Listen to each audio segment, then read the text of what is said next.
up, though? How y'all doing? Y'all good? Y'all can talk back. Y'all good? All right, good. So I'm going to tell you all what I learned in 2019. So in 2019, it was a year of gaining some wisdom, some knowledge, and some understanding. So in June of 2019, I'm in Fort Lauderdale, Florida, and I got an opportunity to perform at a fashion show. And I got a chance to showcase my culinary apparel line called Chef to Impress. And I killed it, right? Great event. Everyone loved the chef coats. They loved my aprons. Beautiful event. Got a chance to network, meet some people.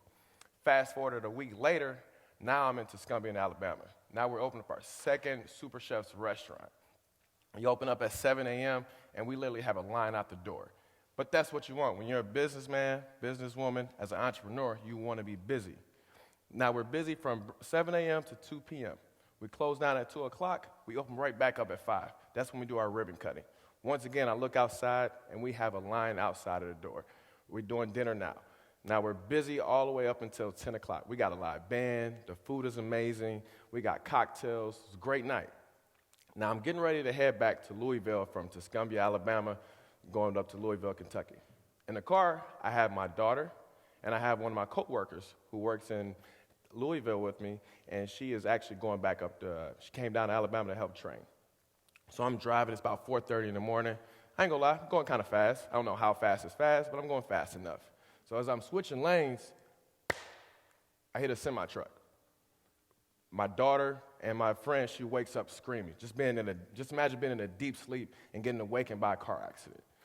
We pause, we're in the middle of the highway, cars are floating 100 miles an hour, and everyone's dazed. I look to my right, I check on Destania, she's fine. I look in the back seat, I check on my daughter, she's fine. My glasses fall off because of the airbags, and I look and I see that the car is smoking. Now, y'all watch movies, y'all know what happens when you see a car smoking. I'm thinking it's about to blow up. So I say, hey, let's get out of the car. So I get ready to get out of the car, find my glasses, because I can't see without my contacts or my glasses. Pop them on, and I get ready to get out the car, and I realize I got one shoe on. I don't know how I ended up with one shoe on, but I guess we got hit so hard that it literally knocked my shoe off. So we run across the highway. I got my daughter in my hand, and I got my friend. She's right behind me. Get to the hospital, and I see Destania, I see her husband, and I apologize to him because at this point I'm devastated. I put everyone's lives at risk. Everyone's relying on me to get them to point A to point B. Apologize to him, tell him I'm deeply sorry. I see my daughter, apologize to her. Now I'm in the hospital by myself, and I got to make another phone call. Actually, at this point in time, I don't have a car. This isn't even my car that I'm driving. This is my brother's car. So I got to call him and say, hey, remember that car you let me borrow for a week? It's totaled.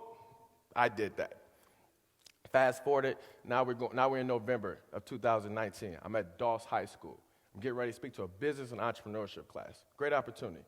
So about 5-10 minutes before I get ready to go on, I get another phone call. And the phone call is about my friend. I get a call that he passed away. Now, my friend Maurice, he passed away at the age of 32. We went to Sullivan University together. We worked at the restaurant together. We built more than just a friendship. We had a brotherhood. And so for me to hear about him passing, it was devastating. I didn't get it. And I was just like, how does he pass? And then I really started thinking about life and what we're doing here. Am I using my time wisely while I'm here on earth? And so as I'm thinking, I started thinking about how do I spend my time with people? And a lot of us have friends in our circle who we know we shouldn't even be with. Some of y'all got friends that get you all to do dumb stuff. It's real simple. They get you to do dumb stuff that you're going to regret. You got friends that are possibly negative, complacent, stagnant-minded. They don't think outside of the box. How many of y'all feel like you got a dope circle of friends? Like you got a good circle of friends? Anybody? Okay, a few hands. Some of y'all don't want to admit it. That's a bad circle of friends. It's not good. But actually, another question. Do you even know your friends' goals? Do you even know what the visions are? Do you know what they want to do when they grow up and get older? Some of y'all are in relationships with a boyfriend or girlfriend, and y'all know nothing about them, nothing at all. You don't even know what their aspirations are in life. And so I would challenge you all to start being more aware of your circle of friends that you have in your life. Second thing I started thinking about was my activities. What am I doing on a daily basis to get me closer to my goals?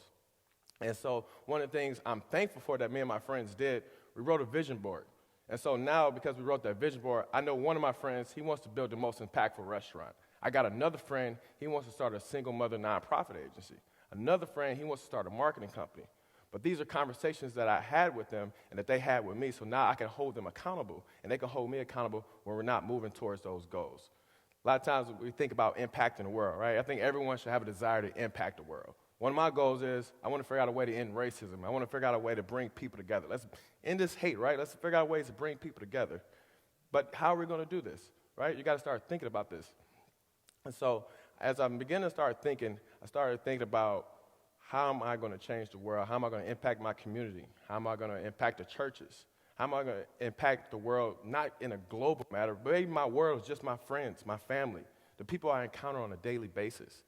And the last thing I want to start telling you all about is time for yourself. It's one thing I actually didn't figure out until I got older, spending time for myself. To be honest, one of the things I started doing, I take myself out on a date. Why? Because I'm cheap, and I ain't got to pay for nobody else. I like taking myself on a date. I enjoy it. I don't have to pay for you, or you. Pay for me. That's it. Real simple.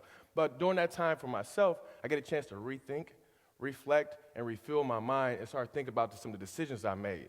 You know, a lot of us don't even know our own strengths or weaknesses, but we listen to some music that we shouldn't even listen to. We watch things on television that we shouldn't listen to. We're even around people who we know we don't need to be around, but yet we decide to do it. All these things that you're pouring into yourself, you're pouring right back out, and some of us are pouring out toxin. Be honest, we are. And so I would encourage you all to start rethinking and rechanging how you all act. Let me tell you all something. So my favorite king is King Solomon. He wrote this dope book called Ecclesiastes. I got this in chapter 7. Dope book, right? And one of the quotes that he wrote in the book was, it's better to be criticized by a wise person than to be praised by a fool. I'm going to slow that down because I just gave y'all a bar. Y'all didn't even catch it. It's better to be criticized by a wise person than to be praised by a fool. Use your time wisely. That's the one gift you get in life. Thank you.